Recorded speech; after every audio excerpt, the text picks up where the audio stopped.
Free fire গেমটা এমন একটা গেম যেটা যে একবার খেলছে সে বারবার খেলতে মনে চায়।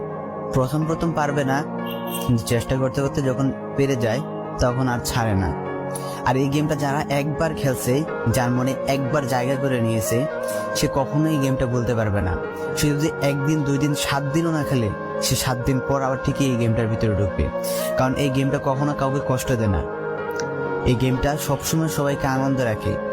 এই গেমটাতে আমি অনেক সময় কাটাইছি, আর এটা আমি কখনো ভুলতে পারবো না। এই গেমটা আমার কাছে এমন একটা গেম যেটা কিনা আমি বলে বোঝাতে পারবো না।